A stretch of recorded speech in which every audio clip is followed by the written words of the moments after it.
आज हम करेंगे atomic radius down the group.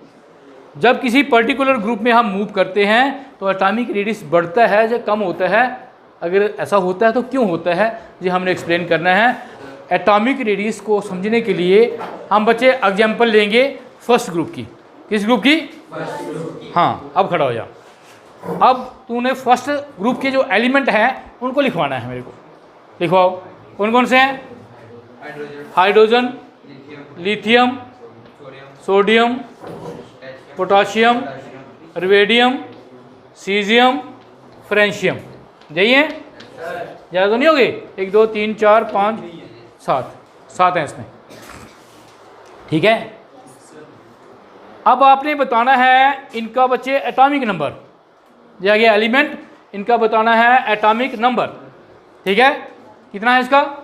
1 इसका, 3 इसका, 11 इसका, 19 इसका, 37 नोबल गैस है ना, 36, 54 नोबल गैस को जा कर लो, एक बढ़ा दो उसका। 50 कितना है? 4 है तो इसका क्या हो जाएगा? 55। उसका 86 है तो क्या हो जाएगा? 87। ये मैजिक नंबर भी आपको दिखाएंगे कैसे याद करना है। एक का अगर पता हो तो बाकियों के आप अपने आप ही याद हो जाते हैं। ये मैजिक नंबर समझाएंगे। ये आ गया इसका एटॉमिक नंबर। अब इसकी लिखनी है इलेक्ट्रॉनिक कन्फिग्रेशन। ठीक है, इलेक्ट्रॉनिक कन्फिग्रेशन लिखो। इसकी क्या आ जाएगी? 1s1। इसकी क्या आ जाएगी? 1s2 2s1। इसकी क्या आ जाएगी? नियॉन, ख़त्म करेंगे शॉर्ट में लिखेंगे। नियॉन में सेकंड 3s1। इसकी क्या आ जाएगी? आर्गन, बोल आर्गन 18 हो गए इसमें। आर्गन कौन सी नोबल गैस है? ग्रुप 18। आर्गन कितने नंबर पे है? 3 पे। 3p खत्म हो गया। 3p के बाद क्या आता है? 3p के बाद क्या आता है? 4s1। 18 और 1 19। और जहाँ क्या हो जाएगा? क्रिप्टॉन 36 और 5s1। ठीक है। और जहाँ क्या हो जाएगा? जिनॉन 6s1 और रेंडॉन 7s1। समझाया? बोलो समझाया? बैठ जाओ। ये चीज़ें आपको क्लियर कर देंगी। सुनो, यही बातें क्लियर कर देंगी कि एटॉमिक रेडियस के साथ क्या होता है। ठीक है। चलो हम और अच्छा समझने के लिए हम डायग्राम बनाते हैं। इसकी हाइड्रोजन की डायग्राम बनाएंगे। हाइड्रोजन के न्यूक्लियस में कितना चार्ज है? कितने प्रोटॉन है इसमें? जहाँ मैं चार्ज कर देता हूँ, atomic number mean number of protons. Nucleus में एक ही प्रोटॉन है और शेल कितने हैं? एक ही है। ये दिखा रहा है। लिथियम के केस में आ जाओ। कितना न्यूक्लियर चार्ज है? कितना न्यूक्लियर चार्ज है? 3 प्रोटॉन है प्लस 3 और 3 इलेक्ट्रॉन है। और लेकिन इलेक्ट्रॉन जहाँ बैठे हैं कितने शेल हैं? 2 शेल है। 2 शेल है, 1 और 2। इसमें देखो इसका कितना न्यूक्लियर चार्ज है? बोलो 11। और कितने शेल हैं? 3 शेल है। पोटाशियम के केस में आ जाओ। पोटाशियम के केस में कितना न्यूक्लियर चार्ज है? 19 प्लस 19 और कितने शेल हैं? 3 और 4। आगे छोड़ो, आगे क्या जाना है? आगे 5 हो जाएंगे, 6 7 1। ठीक है, 7 तक ही है। क्या देख रहे हैं भाई? 3 फैक्टर यहाँ लगेंगे। कितने फैक्टर लगेंगे? 3। एक तो जैसे ही हम नीचे जा रहे हैं न्यूक्लियर चार्ज क्या होता जा रहा है? और न्यूक्लियर चार्ज बढ़ता जा रहा है, बड़ा ज़्यादा बढ़ता जा रहा है। वहाँ एक बड़ा था, जहाँ देखो 1 से 3, 3 से 11, 19, 37 बड़ा ज़्यादा बढ़ता जा रहा है। और हमने पढ़ा है न्यूक्लियर चार्ज जब बढ़ता है तो एटम का साइज क्या होता है? बोलो डिक्रीज होता है। क्यों? क्योंकि न्यूक्लियर चार्ज अगर चुंबक बढ़ेगी तो वो इन नेगेटिव वाले शेल को अपनी तरफ क्या करेगा? खींच लेगा। पहला फैक्टर तो कहता है न्यूक्लियर चार्ज कहता है अगर बढ़ेगा तो एटॉमिक रेडियस क्या होगा? एटॉमिक रेडियस घटेगा। उल्टा हो गया। पहला फैक्टर तो जी आ गया। बोलो क्लियर? दूसरा फैक्टर है number of shell. Number of shell क्या हो रहे हैं? बोलो बढ़ रहे हैं। नंबर ऑफ शेल क्या हो रहे हैं? नीचे जा रहे हैं। जहाँ 1 शेल है, जहाँ 2 है, जहाँ 3 है, जहाँ 4 है, 5 है, नंबर ऑफ शेल बढ़ रहे हैं भाई। तो नंबर ऑफ शेल बढ़ेंगे तो साइज क्या होगा? एटम का बढ़ेगा। तो सीधा दिख रहा है यार, देखो नंबर ऑफ शेल बढ़ रहे हैं तो साइज क्या होगा? बढ़ेगा। साइज बढ़ेगा। ये कह रहा है कि इंक्रीज होगा, एटॉमिक रेडियस इंक्रीज होगा। ठीक है, ये शॉर्ट में लिख रहा हूँ, एटॉमिक रेडियस। तीसरा फैक्टर है स्क्रीनिंग इफेक्ट। स्क्रीनिंग इफेक्ट पढ़ा था जाए, स्क्रीनिंग इफेक्ट। नीचे जा रहे हैं, अब बताओ मेरे को स्क्रीनिंग इफेक्ट बच्ची आप बताओ। नीचे जा रहे हैं, मैं डेफिनेशन नहीं पूछ रहा, ये पूछ रहा हूँ कि स्क्रीनिंग इफेक्ट नीचे जा रहे हैं, बढ़ रहा है कम हो रहा है? बढ़ रहा है। क्यों?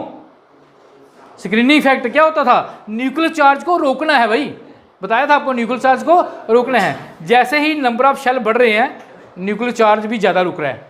जहाँ न्यूक्लियर चार्ज को कोई नहीं रोक रहा था, सीधा इस पर अटैक कर रहा था, जहाँ न्यूक्लियर चार्ज को रोकने वाला पहला अंदर वाला शेल है। हमने देखा है स्क्रीनिंग इफेक्ट होने के बाद इफेक्टिव न्यूक्लियर चार्ज कितना है।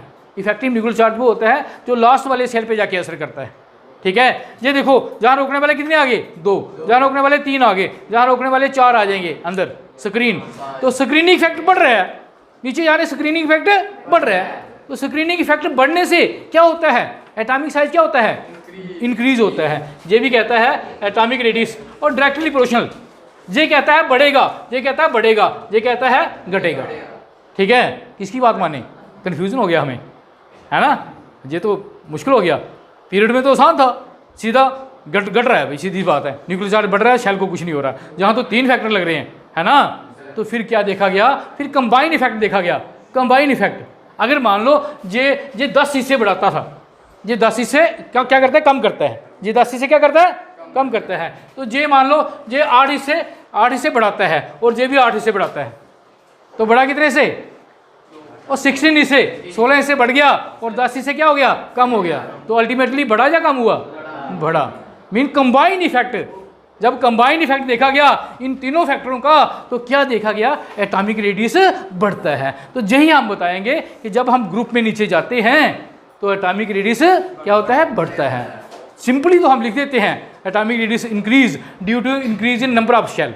अगर सिंपल लिखना है लाइन में तो हम लिख देते हैं कि down the group the atomic radius increase. क्यों? Due to increase in number of shell. लेकिन अगर पूरा डिटेल में लिखना है फिर आप लिखेंगे कि जब नीचे जाते हैं nuclear charge is increasing at each step, it mean atomic radius decrease. Number of shell increase, it mean atomic radius increase. Screening effect या shielding effect also increase, it mean atomic radius increase. But the combined effect of number of shell, added shell and screening effect is more than the effect of nuclear charge. इन दोनों का effect ज़्यादा हो जाता है। इससे इस कारण ultimately the atomic radius always increase down the group. याद रहेगा? बस ये दिमाग में याद रखना है कि पीरियड में जाते हैं तो एटॉमिक रेडियस डिक्रीज होता है, और ग्रुप में आते हैं तो एटॉमिक रेडियस क्या होता है? इंक्रीज होता है। ठीक है, तो लिखो। अब इसको लिखनी 2 लाइन नहीं है, क्योंकि इसके बेस पे बड़ी सारी केमिस्ट्री है। अगर ये आपने समझ लिया, अगला आयनाइजेशन एनर्जी पढ़ेंगे वो 1 मिनट में समझ आ जाएगा। ठीक है, चलो लिखो। ये देखिए, अब हम आपको दिखा भी देते हैं।